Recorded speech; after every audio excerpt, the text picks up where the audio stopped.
நம்முடைய மத்திய இணையமைச்சர் அண்ணன் முருகன் அவர்கள் எல்லோரும் இந்த விழாவிற்கு வர இருக்கின்றார்கள்.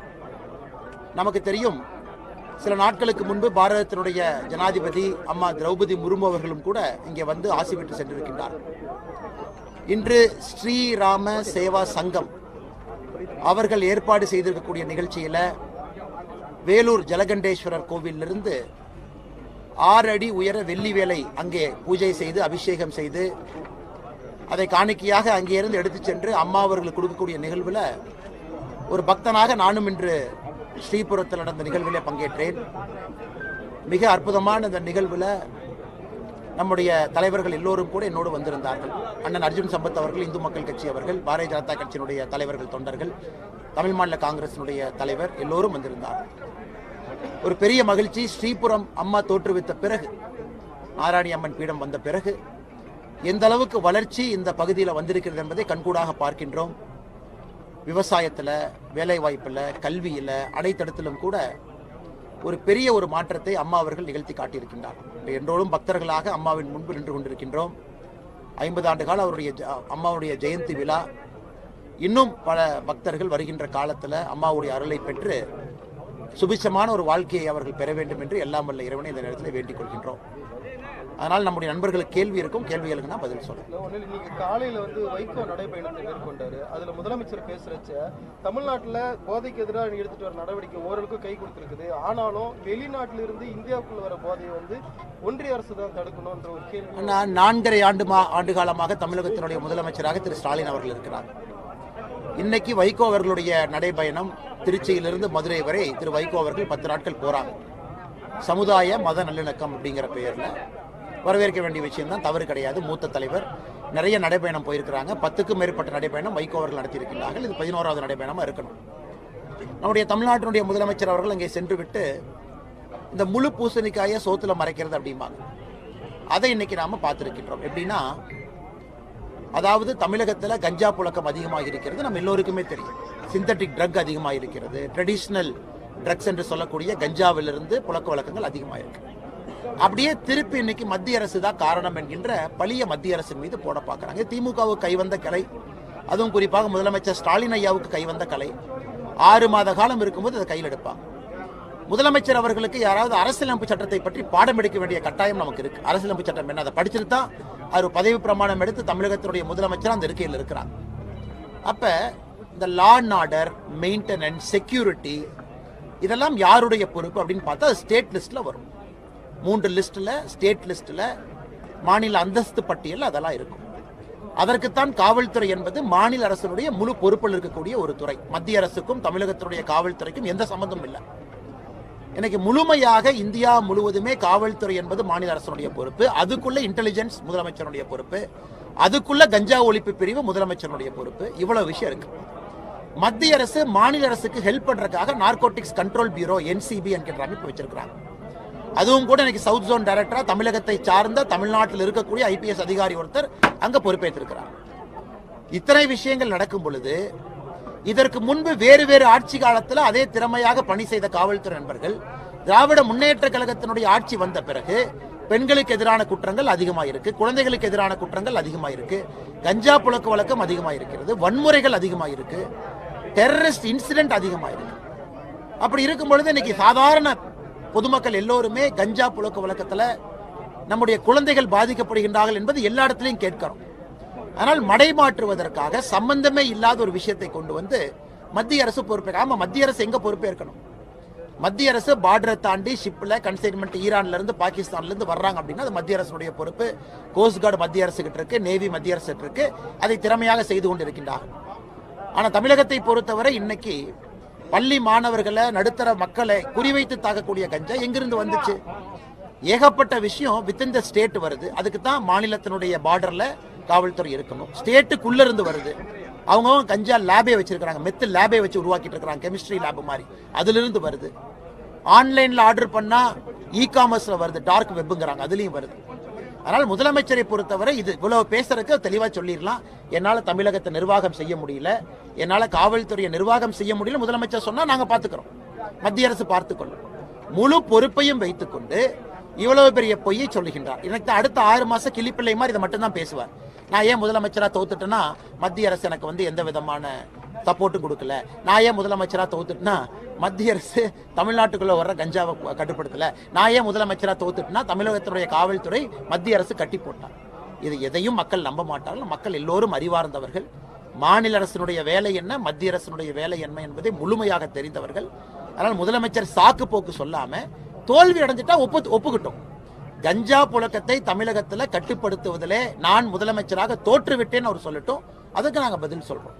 ஆனால் தோற்றுவிட்டு பழியை மத்திய அரசின் மீது போடுவதை எந்த காரணத்திற்கும் ஏற்றுக்கொள்ள முடியாது. சார், தமிழ்நாட்டிலேருந்து ஷிரடி சாய்பாபாவுக்கு பக்தர்கள் அதிகமாக போகிறாங்க. ஆனால் ட்ரெயின் ஃபெசிலிட்டிஸ் வந்து ரொம்ப கம்மியாக இருக்கு.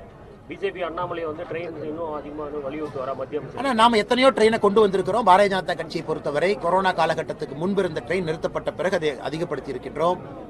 சுற்றுலா தலங்களை மையப்படுத்தி புதிய ட்ரெயின் வந்துகிட்டே தான் இருக்கு. செங்கோல் எக்ஸ்பிரஸ் புதுசாக வந்திருக்குங்கன்னா, வந்தே பாரத் புதுசாக வந்திருக்கு. திருவாரூர்ல கனெக்ஷனே இல்லாத ஊருக்கு நிறைய ட்ரெயினை கொண்டு வந்திருக்கோம். இன்னும் நிறைய வரும். அப்படி பக்தர்களுக்கு எங்களுக்கு ஸ்பெசிஃபிக்காக இந்த பாயிண்ட்லேருந்து இந்த பாயிண்ட்டுக்கு ட்ரெயின் வேண்டும் என்றால் தயவு செய்து நம்முடைய தலைவர்கள்ட்ட சொல்லுங்கள். அது நேரடியாக மத்திய ரயில்வே துறை அமைச்சர் திரு அஸ்வினி வைஷ்ணவ் உங்களுக்கு எழுதுங்க.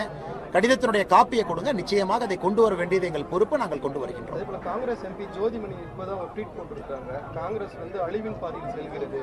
தமிழக காங்கிரஸ் வந்து ராகுல் காந்திக்கு நேர் எதிரான கருத்துல பல ஆண்டு காலமா இருக்குன்னு சொல்லுது. அவங்களோட கருத்து. ஆனால் இன்னைக்கு காங்கிரஸை பொறுத்த வரைக்கும் யார் அதிகமாக டெல்லிக்கு ஜிங்ஜா போடுறதுன்னு ஒரு குரூப்பு, தமிழ்நாட்டில் முதலமைச்சர் ஸ்டாலினுக்கு யார் ஜிங்ஜா போறதுன்னு ஒரு குரூப். 2 குரூப் தான் காங்கிரஸ்ல. டெல்லி ஜிங்ஜா, தமிழ்நாட்டு ஜிங்ஜா. இந்த 2 ஜிங்ஜாவை தவிர தமிழ்நாட்டு மக்களுக்காக பேசுற காங்கிரஸ் யாருமே இல்லை. இன்னைக்கு பத்திரிகையில பார்த்தேன், ஒருவேளை காங்கிரஸ் கட்சி திரு விஜயோட கூட்டணி போயிட்டா ப. சிதம்பரம் அவர்கள் புதிய கட்சி ஆரம்பிச்சு திமுகவோட கூட்டணி வைப்பாரு. காலையில தான் ஒரு பெரிய நாளிதழ் செய்தி போட்டிருந்தாங்க. அதன் பிறகு காங்கிரஸ் கட்சியில் இருக்கக்கூடிய ஒருத்தர் டேட்டா அனலிட்டிக்ஸ் செல்லுடைய தலைவர், ப்ரொஃபஷனல் காங்கிரஸுடைய தலைவர், அவர் விஜயை போய் பார்த்துட்டு வர்றாரு, போட்டோ போடுறாரு. அதன் பிறகு தமிழ்நாட்டினுடைய டெப்ட் சூழலை பத்தி பேசுறாரு, தமிழ்நாட்டினுடைய கடன் சூழ்நிலையை பத்தி நேர் எதிர் கருத்து பேசுறாரு. அவர் மேல நடவடிக்கை எடுக்க முடியல. இன்னைக்கு ஜோதிமணி இவங்க ஒரு கருத்து போடுறாங்க. தமிழ்நாடு காங்கிரஸ் வேறு கருத்து, ராகுல் காந்தி அவர்கள் கருத்து வேறு கருத்து. பேசாம காங்கிரஸ் என்கின்ற கடையை சாத்திட்டு இன்னைக்கு நல்லவர்கள்லாம் தமிழ் மாநில காங்கிரஸ் இருக்கிறாங்க. உண்மையை சொல்லணும்னா, அந்த காலத்துல காமராஜர் ஐயா காலத்துல கதர் சட்டை போட்ட காங்கிரஸ்காரங்க எத்தனையோ பேர் தமிழ் மாநில காங்கிரஸ்க்கு வந்துட்டாங்க. அண்ணன் ஜி.கே. வாசன் அவருடைய தலைமை ஏற்று மூப்பனார் ஐயா காலத்திலிருந்து எல்லாம் இந்த பக்கம் வந்தாச்சு. ஆனால் இன்னைக்கு இருக்கக்கூடிய காங்கிரஸ் என்பது நம்ம எல்லோருக்குமே தெரியும், அது இந்திரா காங்கிரஸ். அது ஒரு மாதிரி அந்த காலத்துல காமராஜர் ஐயாவை எதிர்த்து காமராஜர் ஐயாவை தோற்கடிக்க வேண்டும் என்று பாடுபட்ட காங்கிரஸ் தான் இன்னைக்கு இந்திரா காங்கிரஸ் மாதிரி இந்தியன் நேஷனல் காங்கிரஸா இருக்கு. அதனால் காங்கிரஸ் என்பது அழிந்து கொண்டிருக்கக்கூடிய கட்சி எல்லாத்துக்கும் தெரியும். அதனுடைய தலைவரே ஒரு சான்று. காங்கிரஸினுடைய தமிழ்நாட்டினுடைய தலைவர் எப்படி இருக்கார் நீங்களே பாருங்க. அதனால காங்கிரஸை பொறுத்தவரை எனக்கு என்ன ஆகுனாங்கன்னா, இந்த பக்கம் சண்டை போட்டு தனியா நடு ரோட்ல நிற்பாங்க. 2026 அசம்பிளி தேர்தல் நடக்கும் பொழுது அவங்க நடு ரோட்ல நிக்க போறாங்க. அதற்கான எல்லா வேலையும் ஆரம்பிச்சுட்டாங்க. குதிரை பேரம் பேசுறாங்க, ஆட்சியில பங்கு கேட்கறாங்க, அதிக சீட்டு வேணுங்கிறாங்க. இதெல்லாம் ஒரு பக்கம். விஜய்கிட்ட போகணும்னு ஒரு பக்கம். அடிக்கடி ஆல் இந்தியா தலைவர்கள் காங்கிரஸ் கட்சியை தமிழ்நாட்டை சமாதானப்படுத்துறதுக்கு வாரம் வண்டி வருது. அவங்க போற இண்டிகோ டிக்கெட்டுக்கே காங்கிரஸ் கட்சியினுடைய கஜானா காலியாயிர மாட்டிருக்கு. அவ்வளவு பேர்த்த பொதுச்செயலாளர் அனுப்பிட்டே இருக்கிறாங்க. அதனால காங்கிரஸை பற்றி எவ்வளவு பேசினாலும் பேசிக்கிட்டே போலாங்கன்னா, இந்தியாவில் எப்படி காங்கிரஸ் என்கின்ற கட்சி இல்லையோ, தமிழகத்தில் இன்னைக்கு தமிழக காங்கிரஸ் என்கின்ற கட்சி கொஞ்சம் கொஞ்சமாக தேஞ்சு எறும்பினுடைய நிலைமையில் இருக்கு. கேரளா ஸ்டேட் திருவனந்தபுரம்ல வந்து பிஜேபி மேயரா வந்திருக்கீங்க. இம்பாசிபிள் பாசிபிள் ஆயிருக்குன்னு நேற்று பாரத பிரதமர் நரேந்திர மோடி அவர்கள் ஒரு கடிதம் எழுதியிருந்தார். அது ரொம்ப முக்கியம். கேரளாவில் திருவனந்தபுரத்தினுடைய மேயராக பொறுப்பேற்றிருக்கக்கூடியவருக்கும் துணை மேயர் அவர்களுக்கும் ஒரு கடிதம் பாரதிய ஜனதா கட்சியினுடைய தொண்டர்கள் சார்பாக பிரதமர் அவங்க கடிதம் எழுதி. அந்த கடிதம் தான் எங்களுடைய பதில் எல்லாம். எத்தனை பேர் உயிரை கொடுத்து இன்னைக்கு பாரதிய ஜனதா கட்சியை திருவனந்தபுரத்தில் அங்கே கொண்டு வந்து நிறுத்தியிருக்கிறாங்க. பிரதமர் அவர்கள் அந்த கடிதத்தை பேசியிருந்தார். விக்ஷித கேரளம், வளர்ந்த கேரளம் என்கின்ற ஒரு புள்ளியை மையப்படுத்தி இன்னைக்கு திருவனந்தபுரத்தில் இருந்தோம். நாம் நன்றாக புரிந்து கொள்ள வேண்டும், திருவனந்தபுரம் என்பது கம்யூனிஸ்ட் கட்சியினுடைய கோட்டை. அவங்க மேயரா இருக்கிறாங்க. ஸ்டேட் கேபிட்டல், பொலிட்டிக்கல் கேபிட்டல் அங்கதான் இருக்கு. முதலமைச்சர் அங்கதான் இருக்கிறாங்க. அந்த இடத்துல 100 கவுன்சிலர்ஸ்ல பாரதிய ஜனதா கட்சி 50 கவுன்சிலர் பெற்று இன்னைக்கு மக்கள் அந்த மேயர் பொறுப்பை நம்ம கிட்ட கொடுத்துருக்காங்கன்னா எந்த அளவுக்கு நம்மை நம்புகின்றார்கள் என்ற அர்த்தம். அதனால இன்னைக்கு இது ஆரம்பம் மட்டும்தான். 2026 கேரளாவில் பாரதிய ஜனதா கட்சியினுடைய வெற்றி. காசர்கோட்ல 60 ஓட்டுல தோத்தோம். இப்படித்தான் எப்பவுமே நம்முடைய சரித்திரம் இருக்கும். ரொம்ப க்ளோஸா வந்து தோத்திருக்கோம் அப்படின்னு. இந்த முறை எல்லாத்தையும் உடைத்து பாரதிய ஜனதா கட்சியினுடைய வெற்றி கேரளத்தில் உறுதியா இருக்கும். காரணம் பல பிரச்சாரம், பல இடத்துக்கு நம்ம போயிட்டு இருக்கோம், பார்த்துட்டு இருக்கோம். அந்த அளவுக்கு சார்ஜ் ஆயிருக்கிறாங்க. காங்கிரஸ் அங்கே இல்லை, கம்யூனிஸ்ட் ஆரம்பித்து விட்டது. அடுத்த ஆல்டர்னேட்டிவா பாரதிய ஜனதா கட்சியை பார்க்கறாங்க. ஸோ நிச்சயமாக 2026 இந்த திருவனந்தபுரம் வெற்றி என்பது இந்த டிப் ஆஃப் த ஐஸ்பர்க் மாதிரி 2026 தேர்தலுக்கான ஒரு முன் குறியீடு. சார் அதே போல 4ஆம் தேதி நிகழ்ச்சியில ஒரு நயினார் சாரோட நடைபயண முடிவில் அமித்ஷா வராரு. அதுல வந்து ஓபிஎஸ் உள்ளிட்ட இருக்க அழைப்பு இதுவரைக்கும் விடுக்கலன்னு சொல்றாங்க. அவங்க ஆனால் மாநில தலைவர் இருக்கிறாங்க, இப்போ எலெக்ஷனுக்கு பொறுப்பாளர் போட்டாங்க, அகில இந்திய பொறுப்பாளர் இருக்கிறாங்க, அவங்கெல்லாம் முடிவு எடுத்துக்குவாங்கன்னா அதுக்குள்ள நான் போக விரும்பலைங்கன்னா மாநில தலைவர் அண்ணன் நயினார் நாகேந்திரன் அவர்கள் இன்னைக்கு 53 இடத்துக்கு மேலே சுற்றுப்பயணம் பண்ணியிருக்கிறாங்க. 53 கட்சி மாவட்டத்துக்கு போய் நம்முடைய தொண்டர்கள்லாம் இணைத்து கூட்டணி கட்சி தலைவர்கள்லாம் இணைத்து மிக வெற்றிகரமான ஒரு நடைபயணத்தை நடத்தி காட்டியிருக்கிறாங்க. கடந்த ஒரு வார காலமாக இந்த நடைபயணத்தில் அவரோடு நான் பங்கேற்றேன். ஊட்டியாக இருக்கட்டும், கோயம்புத்தூராக இருக்கட்டும், அந்த பகுதியெல்லாம். இன்னைக்கு 4ஆம் தேதி இந்த நடைபயணத்தினுடைய நிறைவு விழாக்கு பாரதத்தினுடைய உள்துறை அமைச்சர் திரு அமித்ஷா அவர்கள் புதுக்கோட்டைக்கு வர்றாங்க. புதுக்கோட்டையில் இந்த நிறைவு விழா நடத்தப்பட வேண்டும் என்பது மாநில தலைவர் நம்ம தொண்டர்களுடைய விருப்பம். அங்கே இன்னைக்கு மிக பிரம்மாண்டமாக கிட்டத்தட்ட மிகப்பெரிய அளவில் நம்முடைய தொண்டர்கள் அங்கே சங்கமிக்க இருக்கின்றார்கள். எல்லாருக்கும் மகிழ்ச்சியான வரவேற்க வேண்டிய ஒரு விஷயம். தமிழகத்தினுடைய அரசியல் திருப்புமுனையாக கூட புதுக்கோட்டையில் 4ஆம் தேதி சாயங்காலம் நடக்கக்கூடிய கூட்டம் இருக்கும். அதனால் யார் கூப்பிடணும் அப்படிங்கிறதெல்லாம் நம்முடைய தலைவர்கள், அகில இந்திய பொறுப்பாளர்கள், தேர்தல் பார்வையாளர்கள் அவங்க முடிவு பண்ணுவாங்க. தமிழ்நாட்டில் வந்து அரசு ஊழியர்கள் தொடர்ந்து போராட்டம் பண்ணிட்டு வராங்க. ஆனால் கவர்மெண்ட் அதை கண்டிக்கிற மாதிரி பார்த்துங்கன்னா இடைநிலை ஆசிரியர்கள் வந்து 7வது நாளாக போராட்டம், புத்தாண்டு தினத்தன்று போராட்டம், பரிசு என்ன கைது, செவிலியர்கள் போராட்டம், மலையில போராட்டம், பரிசு என்ன கைது, தூய்மை பணியாளர்கள் போராட்டம், விடிய விடிய போராட்டம், பரிசு என்ன கைது. இது மட்டும்தான் தமிழகத்தில் நடந்துகிட்டு இருக்கு. முதலமைச்சரை பொறுத்தவரை அவர் ஒரு தனி உலகத்தில் வாழ்ந்துகிட்டு இருக்கார். அவர் கீழே நடக்கிற உலகத்துக்கு அவருக்கு சம்பந்தமே இல்லை. அதனால் முதலமைச்சரை பொறுத்தவரை அவர் ஒரு இந்த ரோம் எரிந்த பொழுது நீரோ வந்து ஃபிடில் வாசித்தாராம், அந்த மாதிரி இருக்கு இன்னைக்கு தமிழகத்தினுடைய ஆட்சி. மக்கள் எல்லாம் பசியிலே வெந்து போய் கிடைக்கின்றார்கள், கோபத்தில் இருக்கிறாங்க, சட்டம் ஒழுங்கு சீர்குலைந்திருக்கு. ஆனால் முதலமைச்சர் அவர்கள் அவர் ரம்மியமா அவர் பாடிக்கிட்டு இருக்கார். மத்திய அரசு காரணம், இவங்க காரணம், அவங்க காரணம். இதுக்கெல்லாம் இன்னும் ஒரு 90 நாட்கள் நாம் பொறுக்க வேண்டும். 2026 ஏப்ரலில் மக்களே தெளிவான ஒரு முடிவு கொடுப்பாங்க. திராவிட முன்னேற்ற கழகம் தலைமையிலான எந்த ஆட்சியும் வேண்டாம் என்கின்ற முடிவை மக்கள் எடுத்துட்டாங்க. இவிஎம்ல அவங்க பட்டன் அமுத்தின பிறகு அந்த முடிவுக்காக மட்டும்தான் நம்ம எல்லாம் காத்திருக்கின்றோம்.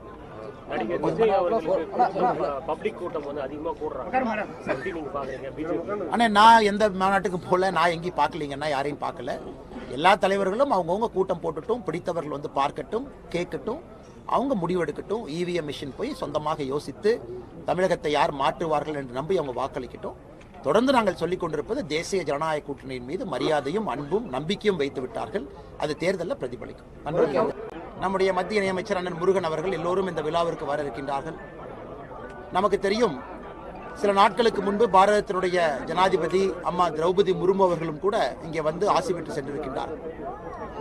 இன்று ஸ்ரீராம சேவா சங்கம் அவர்கள் ஏற்பாடு செய்திருக்கக்கூடிய நிகழ்ச்சியில வேலூர் ஜலகண்டேஸ்வரர் கோவிலிருந்து 6 அடி உயர வெள்ளி வேலை அங்கே பூஜை செய்து அபிஷேகம் செய்து அதை காணிக்கையாக அங்கே இருந்து எடுத்து சென்று அம்மா அவர்களுக்கு கொடுக்கக்கூடிய நிகழ்வில் ஒரு பக்தனாக நானும் இன்று ஸ்ரீபுரத்தில் நடந்த நிகழ்விலே பங்கேற்றேன்.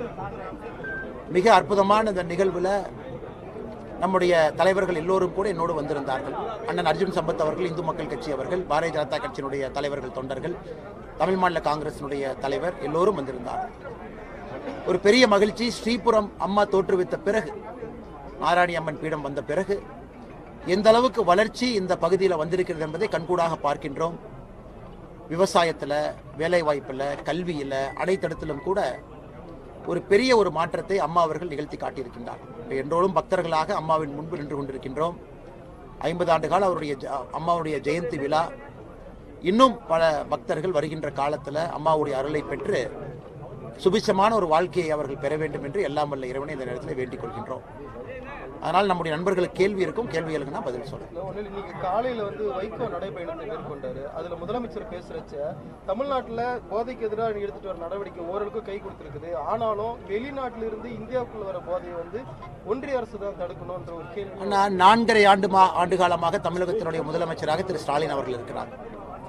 இன்னைக்கு வைகோ அவர்களுடைய நடைபயணம் திருச்சியிலிருந்து மதுரை வரை திரு வைகோ அவர்கள் 10 நாட்கள் போறாங்க.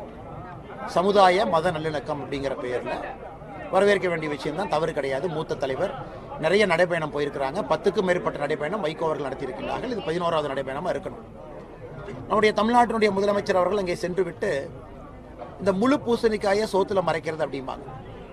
அதை இன்னைக்கு நாம பார்த்திருக்கின்றோம். எப்படின்னா, அதாவது தமிழகத்தில் கஞ்சா புழக்கம் அதிகமாக இருக்கிறது, நம்ம எல்லோருக்குமே தெரியும். சிந்தட்டிக் ட்ரக் அதிகமாக இருக்கிறது. ட்ரெடிஷ்னல் ட்ரக்ஸ் என்று சொல்லக்கூடிய கஞ்சாவிலிருந்து புழக்க வழக்கங்கள் அதிகமாக இருக்கு.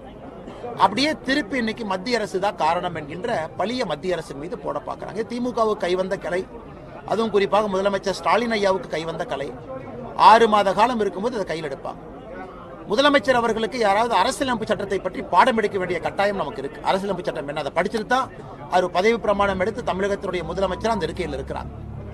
அப்ப இந்த law and order, maintenance, security இதெல்லாம் யாருடைய பொறுப்பு அப்படின்னு பார்த்தா ஸ்டேட் லிஸ்ட்ல வரும். 3 லிஸ்ட்ல, ஸ்டேட் லிஸ்ட்ல, மாநில அந்தஸ்து பட்டியல் அதெல்லாம் இருக்கும். அதற்குத்தான் காவல்துறை என்பது மாநில அரசினுடைய முழு பொறுப்பில் இருக்கக்கூடிய ஒரு துறை. மத்திய அரசுக்கும் தமிழகத்தினுடைய காவல்துறைக்கும் எந்த சம்பந்தமும் இல்லை.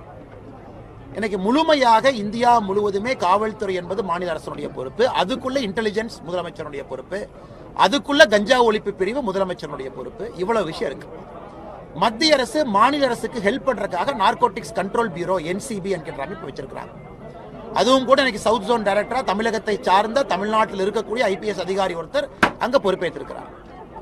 இத்தனை விஷயங்கள் நடக்கும் பொழுது இதற்கு முன்பு வேறு வேறு ஆட்சி காலத்தில் அதே திறமையாக பணி செய்த காவல்துறை நண்பர்கள் திராவிட முன்னேற்ற கழகத்தினுடைய ஆட்சி வந்த பிறகு பெண்களுக்கு எதிரான குற்றங்கள் அதிகமாக இருக்கு, குழந்தைகளுக்கு எதிரான குற்றங்கள் அதிகமாக இருக்கு, கஞ்சா புழக்க வழக்கம் அதிகமாக இருக்கிறது, வன்முறைகள் அதிகமாக இருக்கு, டெரரிஸ்ட் இன்சிடென்ட் அதிகமாக இருக்கு. அப்படி இருக்கும் பொழுது இன்னைக்கு சாதாரண பொதுமக்கள் எல்லோருமே கஞ்சா புழக்க வழக்கத்தில் நம்முடைய குழந்தைகள் பாதிக்கப்படுகின்றார்கள் என்பது எல்லா இடத்திலையும் கேட்கிறோம். ஆனால் மடைமாற்றுவதற்காக சம்பந்தமே இல்லாத ஒரு விஷயத்தை கொண்டு வந்து மத்திய அரசு பொறுப்பேற்க. ஆமா, மத்திய அரசு எங்க பொறுப்பேற்கணும்? மத்திய அரசு பார்டரை தாண்டி ஷிப்ல கன்சைன்மெண்ட் ஈரான்ல இருந்து பாகிஸ்தான்ல இருந்து வர்றாங்க அப்படின்னா அது மத்திய அரசுடைய பொறுப்பு. கோஸ்ட் கார்டு மத்திய அரசு கிட்ட இருக்கு, நேவி மத்திய அரசு கிட்ட இருக்கு, அதை திறமையாக செய்து கொண்டிருக்கின்றார்கள். ஆனா தமிழகத்தை பொறுத்தவரை இன்னைக்கு பள்ளி மாணவர்களை, நடுத்தர மக்களை குறிவைத்து தாக்கக்கூடிய கஞ்சா எங்கிருந்து வந்துச்சு? ஏகப்பட்ட விஷயம் வித்தின் த ஸ்டேட் வருது. அதுக்கு தான் மாநிலத்தினுடைய பார்டர்ல காவல்துறை இருக்கணும். ஸ்டேட்டுக்குள்ள இருந்து வருது. அவங்க கஞ்சா லேபே வச்சிருக்காங்க, மெத்து லேபே வச்சு உருவாக்கிட்டு இருக்காங்க, கெமிஸ்ட்ரி லேப் மாதிரி. அதுல இருந்து வருது. ஆன்லைன்ல ஆர்டர் பண்ணா இ-காமர்ஸ்ல வருது, டார்க் வெப்ங்கிறாங்க, அதுலயும் வருது. அதனால் முதலமைச்சரை பொறுத்தவரை இது இவ்வளவு பேசுறதுக்கு தெளிவா சொல்லிடலாம். என்னால தமிழகத்தை நிர்வாகம் செய்ய முடியல, என்னால காவல்துறையை நிர்வாகம் செய்ய முடியல, முதலமைச்சர் சொன்னா நாங்க பாத்துக்கிறோம், மத்திய அரசு பார்த்துக்கொள்ளும். முழு பொறுப்பையும் வைத்துக்கொண்டு இவ்வளவு பெரிய பொய்யை சொல்லுகின்றார். எனக்கு அடுத்த 6 மாசம் கிளிப்பிள்ளை மாதிரி இதை மட்டும் தான் பேசுவார். நான் ஏன் முதலமைச்சரா தோத்துட்டேன்னா மத்திய அரசு எனக்கு எந்த விதமான சப்போர்ட்டும் கொடுக்கல. நான் ஏன் முதலமைச்சரா தோத்துட்டுனா மத்திய அரசு தமிழ்நாட்டுக்குள்ள வர்ற கஞ்சாவை கட்டுப்படுத்தல. நான் ஏன் முதலமைச்சரா தோத்துட்டுனா தமிழகத்தினுடைய காவல்துறை மத்திய அரசு கட்டி போட்டார். இது எதையும் மக்கள் நம்ப மாட்டார்கள். மக்கள் எல்லோரும் அறிவார்ந்தவர்கள். மாநில அரசினுடைய வேலை என்ன, மத்திய அரசினுடைய வேலை என்ன என்பதை முழுமையாக தெரிந்தவர்கள். அதனால் முதலமைச்சர் சாக்கு போக்கு சொல்லாம தோல்வி அடைஞ்சிட்டா ஒப்புக்கிட்டோம். கஞ்சா புழக்கத்தை தமிழகத்தில் கட்டுப்படுத்துவதிலே நான் முதலமைச்சராக தோற்றுவிட்டேன்னு அவர் சொல்லட்டும், அதுக்கு நாங்கள் பதில் சொல்றோம். ஆனால் தோற்றுவிட்டு பழியை மத்திய அரசின் மீது போடுவதை எந்த காரணத்திற்கும் ஏற்றுக்கொள்ள முடியாது. சார், தமிழ்நாட்டிலேருந்து ஷிரடி சாய்பாபாவுக்கு பக்தர்கள் அதிகமாக போகிறாங்க. ஆனால் ட்ரெயின் ஃபெசிலிட்டிஸ் ரொம்ப கம்மியாக இருக்கு. பிஜேபி அண்ணாமலை ட்ரெயின் இன்னும் அதிகமாக வலியுறுத்தி வர மத்திய அமைச்சர். ஆனால் நாம் எத்தனையோ ட்ரெயினை கொண்டு வந்திருக்கிறோம். பாரதிய ஜனதா கட்சியை பொறுத்தவரை கொரோனா காலகட்டத்துக்கு முன்பு இருந்த ட்ரெயின் நிறுத்தப்பட்ட பிறகு அதை அதிகப்படுத்தி இருக்கின்றோம். சுற்றுலா தலங்களை மையப்படுத்தி புதிய ட்ரெயின் வந்துகிட்டே தான் இருக்கு. செங்கோல் எக்ஸ்பிரஸ் புதுசா வந்திருக்குங்கன்னா, வந்தே பாரத் புதுசா வந்திருக்கு. திருவாரூர்ல கனெக்ஷனே இல்லாத ஊருக்கு நிறைய ட்ரெயினை கொண்டு வந்திருக்கோம். இன்னும் நிறைய வரும். அப்படி பக்தர்களுக்கு எங்களுக்கு ஸ்பெசிஃபிக்கா இந்த பாயிண்ட்ல இருந்து இந்த பாயிண்ட்டுக்கு ட்ரெயின் வேண்டும் என்றால் தயவு செய்து நம்முடைய தலைவர்கள்ட்ட சொல்லுங்க. அது நேரடியாக மத்திய ரயில்வே துறை அமைச்சர் திரு அஸ்வினி வைஷ்ணவ் உங்களுக்கு எழுதுங்க, கடிதத்தினுடைய காப்பியை கொடுங்க. நிச்சயமாக அதை கொண்டு வர வேண்டியது எங்கள் பொறுப்பு. நாங்கள் கொண்டு வருகின்றோம். காங்கிரஸ் MP ஜோதிமணி இப்பதான் ஒரு ட்வீட் போட்டிருக்காங்க. காங்கிரஸ் அழிவின் பாதையில் செல்கிறது. தமிழக காங்கிரஸ் ராகுல் காந்தி நேர் எதிரான கருத்துல பல ஆண்டு காலமா இருக்குன்னு சொல்லி அவங்களோட கருத்து. ஆனா இன்னைக்கு காங்கிரஸை பொறுத்த வரைக்கும் யார் அதிகமா டெல்லிக்கு ஜிங்ஜா போறதுன்னு ஒரு குரூப், தமிழ்நாட்டில் முதலமைச்சர் ஸ்டாலினுக்கு யார் ஜிங்ஜா போறதுன்னு ஒரு குரூப். 2 குரூப் தான் காங்கிரஸ்ல. டெல்லி ஜிங்ஜா, தமிழ்நாட்டு ஜிங்ஜா. இந்த 2 ஜிங்ஜாவை தவிர தமிழ்நாட்டு மக்களுக்காக பேசுற காங்கிரஸ் யாருமே இல்லை. இன்னைக்கு பத்திரிகையில பார்த்தேன், ஒருவேளை காங்கிரஸ் கட்சி திரு விஜயோட கூட்டணி போயிட்டா ப. சிதம்பரம் அவர்கள் புதிய கட்சி ஆரம்பிச்சு திமுகவோட கூட்டணி வைப்பாரு. காலையில தான் ஒரு பெரிய நாளிதழ் செய்தி போட்டிருந்தாங்க. அதன் பிறகு காங்கிரஸ் கட்சியில் இருக்கக்கூடிய ஒருத்தர் டேட்டா அனலிட்டிக்ஸ் செல்லுடைய தலைவர், ப்ரொஃபஷனல் காங்கிரஸுடைய தலைவர், அவர் விஜயை போய் பார்த்துட்டு வர்றாரு, போட்டோ போடுறாரு. அதன் பிறகு தமிழ்நாட்டினுடைய டெப்ட் சூழலை பத்தி பேசுறாரு, தமிழ்நாட்டினுடைய கடன் சூழ்நிலையை பத்தி நேர் எதிர் கருத்து பேசுறாரு. அவர் மேல நடவடிக்கை எடுக்க முடியல. இன்னைக்கு ஜோதிமணி இவங்க ஒரு கருத்து போடுறாங்க. தமிழ்நாடு காங்கிரஸ் வேறு கருத்து, ராகுல் காந்தி அவர்கள் கருத்து வேறு கருத்து. பேசாம காங்கிரஸ் என்கின்ற கடையை சாத்திட்டு இன்னைக்கு நல்லவர்கள்லாம் தமிழ் மாநில காங்கிரஸ் இருக்கிறாங்க. உண்மையை சொல்லணும்னா அந்த காலத்தில் காமராஜர் ஐயா காலத்தில் கதர் சட்டை போட்ட காங்கிரஸ்காரங்க எத்தனையோ பேர் தமிழ் மாநில காங்கிரஸ்க்கு வந்துட்டாங்க. அண்ணன் ஜி கே வாசன் அவருடைய தலைமை ஏற்று மூப்பனார் ஐயா காலத்திலிருந்து எல்லாம் இந்த பக்கம் வந்தாச்சு. ஆனால் இன்னைக்கு இருக்கக்கூடிய காங்கிரஸ் என்பது நம்ம எல்லோருக்குமே தெரியும், அது இந்திரா காங்கிரஸ். அது ஒரு மாதிரி அந்த காலத்தில் காமராஜர் ஐயாவை எதிர்த்து காமராஜர் ஐயாவை தோற்கடிக்க வேண்டும் என்று பாடுபட்ட காங்கிரஸ் தான் இன்னைக்கு இந்திரா காங்கிரஸ் மாதிரி இந்தியன் நேஷனல் காங்கிரஸா இருக்கு. ஆனால் காங்கிரஸ் என்பது அழிந்து கொண்டிருக்கக்கூடிய கட்சி எல்லாத்துக்கும் தெரியும். அதனுடைய தலைவரே ஒரு சான்று. காங்கிரஸினுடைய தமிழ்நாட்டினுடைய தலைவர் எப்படி இருக்கார் நீங்களே பாருங்க. அதனால காங்கிரஸை பொறுத்தவரை எனக்கு என்ன ஆகுனாங்கன்னா இந்த பக்கம் சண்டை போட்டு தனியா நடு ரோட்ல நிற்பாங்க. 2026 அசம்பிளி தேர்தல் நடக்கும் பொழுது அவங்க நடு ரோட்ல நிக்க போறாங்க. அதற்கான எல்லா வேலையும் ஆரம்பிச்சுட்டாங்க. குதிரை பேரம் பேசுறாங்க, ஆட்சியில பங்கு கேட்கறாங்க, அதிக சீட்டு வேணுங்கிறாங்க. இதெல்லாம் ஒரு பக்கம், விஜய்கிட்ட போகணும்னு ஒரு பக்கம். அடிக்கடி ஆல் இந்தியா தலைவர்கள் காங்கிரஸ் கட்சியை தமிழ்நாட்டை சமாதானப்படுத்துறதுக்கு வாரம் வண்டி வருது. அவங்க போற இண்டிகோ டிக்கெட்டுக்கே காங்கிரஸ் கட்சியினுடைய கஜானா காலியாயிர மாட்டிருக்கு. அவ்வளவு பேர்த்த பொதுச்செயலாளர் அனுப்பிட்டே இருக்கிறாங்க. அதனால காங்கிரஸை பற்றி எவ்வளவு பேசினாலும் பேசிக்கிட்டே போலாங்கன்னா இந்தியாவில் எப்படி காங்கிரஸ் என்கின்ற கட்சி இல்லையோ தமிழகத்தில் இன்னைக்கு தமிழக காங்கிரஸ் என்கின்ற கட்சி கொஞ்சம் கொஞ்சமாக தேஞ்சு எறும்பினுடைய நிலைமையில் இருக்கு. கேரளா ஸ்டேட் திருவனந்தபுரம்ல வந்து பிஜேபி இப்போ மேயரா வந்திருக்கீங்க. இம்பாசிபிள் பாசிபிள் ஆயிருக்குன்னு நேற்று பாரத பிரதமர் நரேந்திர மோடி அவர்கள் ஒரு கடிதம் எழுதியிருந்தார். அது ரொம்ப முக்கியம். கேரளாவில் திருவனந்தபுரத்தினுடைய மேயராக பொறுப்பேற்றிருக்கக்கூடியவருக்கும் துணை மேயர் அவர்களுக்கும் ஒரு கடிதம் பாரதிய ஜனதா கட்சியினுடைய தொண்டர்கள் சார்பாக பிரதமர் அவங்க கடிதம் எழுதி. அந்த கடிதம் தான் எங்களுடைய பதில் எல்லாம். எத்தனை பேர் உயிரை கொடுத்து இன்னைக்கு பாரதிய ஜனதா கட்சியை திருவனந்தபுரத்தில் அங்க கொண்டு வந்து நிறுத்தியிருக்கிறாங்க. பிரதமர் அவர்கள் அந்த கடிதத்தை பேசியிருந்தார். விக்ஷித கேரளம், வளர்ந்த கேரளம் என்கின்ற ஒரு புள்ளியை மையப்படுத்தி இன்னைக்கு திருவனந்தபுரத்தில் இருந்தோம். நாம் நன்றாக புரிந்து கொள்ள வேண்டும், திருவனந்தபுரம் என்பது கம்யூனிஸ்ட் கட்சியினுடைய கோட்டை. அவங்க மேயரா இருக்கிறாங்க. ஸ்டேட் கேபிட்டல், பொலிட்டிக்கல் கேபிட்டல் அங்கதான் இருக்கு. முதலமைச்சர் அங்கதான் இருக்கிறாங்க. அந்த இடத்துல 100 கவுன்சிலர்ஸ்ல பாரதிய ஜனதா கட்சி 50 கவுன்சிலர் பெற்று இன்னைக்கு மக்கள் அந்த மேயர் பொறுப்பை நம்ம கிட்ட கொடுத்திருக்கிறாங்கன்னா எந்த அளவுக்கு நம்மை நம்புகின்றார்கள் என்ற அர்த்தம். அதனால இன்னைக்கு இது ஆரம்பம் மட்டும்தான். 2026 கேரளாவில் பாரதிய ஜனதா கட்சியினுடைய வெற்றி. காசர்கோட்ல 60 ஓட்டுல தோத்தோம். இப்படித்தான் எப்பவுமே நம்முடைய சரித்திரம் இருக்கும். ரொம்ப க்ளோஸா வந்து தோத்திருக்கோம் அப்படின்னு. இந்த முறை எல்லாத்தையும் உடைத்து பாரதிய ஜனதா கட்சியினுடைய வெற்றி கேரளத்தில் உறுதியா இருக்கும். காரணம் பல பிரச்சாரம் பல இடத்துக்கு நம்ம போயிட்டு இருக்கோம், பார்த்துட்டு இருக்கோம். அந்த அளவுக்கு சார்ஜ் ஆயிருக்கிறாங்க. காங்கிரஸ் அங்கே இல்லை, கம்யூனிஸ்ட் ஆரம்பித்து விட்டது. அடுத்த ஆல்டர்னேட்டிவா பாரதிய ஜனதா கட்சியை பார்க்கறாங்க. ஸோ நிச்சயமாக 2026 இந்த திருவனந்தபுரம் வெற்றி என்பது இந்த டிப் ஆஃப் த ஐஸ்பர்க் மாதிரி 2026 தேர்தலுக்கான ஒரு முன்குறியீடு. சார், அதே போல 4ஆம் தேதி நிகழ்ச்சியில நயினார் சாரோட நடைபயண முடிவில் அமித்ஷா வராரு. அதுல வந்து ஓபிஎஸ் உள்ளிட்ட இருக்க அழைப்பு இது வரைக்கும் விடுக்கலன்னு சொல்றாங்க. அவங்க மாநில தலைவர் இருக்கிறாங்க, இப்ப எலெக்ஷனுக்கு பொறுப்பாளர் போட்டாங்க, அகில இந்திய பொறுப்பாளர் இருக்கிறாங்க. அவங்க எல்லாம் முடிவு எடுத்துக்குவாங்கன்னா அதுக்குள்ள நான் போக விரும்பலைங்கன்னா மாநில தலைவர் அண்ணன் நயினார் நாகேந்திரன் அவர்கள் இன்னைக்கு 53 இடத்துக்கு மேல சுற்றுப்பயணம் பண்ணியிருக்கிறாங்க. 53 கட்சி மாவட்டத்துக்கு போய் நம்முடைய தொண்டர்கள் எல்லாம் இணைத்து, கூட்டணி கட்சி தலைவர் எல்லாம் இணைத்து மிக வெற்றிகரமான ஒரு நடைபயணத்தை நடத்தி காட்டியிருக்கிறாங்க. கடந்த ஒரு வார காலமாக இந்த நடைபயணத்தில் அவரோடு நான் பங்கேற்றேன். ஊட்டியாக இருக்கட்டும், கோயம்புத்தூராக இருக்கட்டும், அந்த பகுதியெல்லாம். இன்னைக்கு 4ஆம் தேதி இந்த நடைபயணத்தினுடைய நிறைவு விழாக்கு பாரதத்தினுடைய உள்துறை அமைச்சர் திரு அமித்ஷா அவர்கள் புதுக்கோட்டைக்கு வர்றாங்க. புதுக்கோட்டையில் இந்த நிறைவு விழா நடத்தப்பட வேண்டும் என்பது மாநில தலைவர் நம்ம தொண்டர்களுடைய விருப்பம். அங்கே இன்னைக்கு மிக பிரம்மாண்டமாக கிட்டத்தட்ட மிகப்பெரிய அளவில் நம்முடைய தொண்டர்கள் அங்கே சங்கமிக்க இருக்கின்றார்கள். எல்லாருக்கும் மகிழ்ச்சியான வரவேற்க வேண்டிய ஒரு விஷயம். தமிழகத்தினுடைய அரசியல் திருப்புமுனையாக கூட புதுக்கோட்டையில் 4ஆம் தேதி சாயங்காலம் நடக்கக்கூடிய கூட்டம் இருக்கும். அதனால் யார் கூப்பிடணும் அப்படிங்கிறதெல்லாம் நம்முடைய தலைவர்கள், அகில இந்திய பொறுப்பாளர்கள், தேர்தல் பார்வையாளர்கள் அவங்க முடிவு பண்ணுவாங்க. தமிழ்நாட்டில் வந்து அரசு ஊழியர்கள் தொடர்ந்து போராட்டம் பண்ணிட்டு வராங்க. ஆனால் கவர்மெண்ட் அதை கண்டிக்கிற மாதிரி பார்த்துங்கன்னா இடைநிலை ஆசிரியர்கள் வந்து 7வது நாளாக போராட்டம், புத்தாண்டு தினத்தன்று போராட்டம், பரிசு என்ன கைது, செவிலியர்கள் போராட்டம், மலையில போராட்டம், பரிசு என்ன கைது, தூய்மை பணியாளர்கள் போராட்டம், விடிய போராட்டம், பரிசு என்ன கைது. இது மட்டும்தான் தமிழகத்தில் நடந்துகிட்டு இருக்கு. முதலமைச்சரை பொறுத்தவரை அவர் ஒரு தனி உலகத்தில் வாழ்ந்துகிட்டு இருக்கார். அவர் கீழே நடக்கிற உலகத்துக்கு அவருக்கு சம்பந்தமே இல்லை. அதனால முதலமைச்சரை பொறுத்தவரை அவர் ஒரு இந்த ரோம் எரிந்த பொழுது நீரோ வந்து ஃபிடில் வாசித்தாராம். அந்த மாதிரி இருக்கு இன்னைக்கு தமிழகத்தினுடைய ஆட்சி. மக்கள் எல்லாம் பசியிலே வெந்து போய் கிடைக்கின்றார்கள், கோபத்தில் இருக்கிறாங்க, சட்டம் ஒழுங்கு சீர்குலைந்திருக்கு. ஆனா முதலமைச்சர் அவர்கள் அவர் ரம்மியமா அவர் பாடிக்கிட்டு இருக்கார். மத்திய அரசு காரணம், இவங்க காரணம், அவங்க காரணம். இதுக்கெல்லாம் இன்னும் ஒரு 90 நாட்கள் நாம் பொறுக்க வேண்டும். 2026 ஏப்ரல்ல மக்களே தெளிவான ஒரு முடிவு கொடுப்பாங்க. திராவிட முன்னேற்ற கழகம் தலைமையிலான எந்த ஆட்சியும் வேண்டாம் என்கின்ற முடிவை மக்கள் எடுத்துட்டாங்க. இவிஎம்ல அவங்க பட்டன் அமுத்தின பிறகு அந்த முடிவுக்காக மட்டும்தான் நம்ம எல்லாம் காத்திருக்கின்றோம்.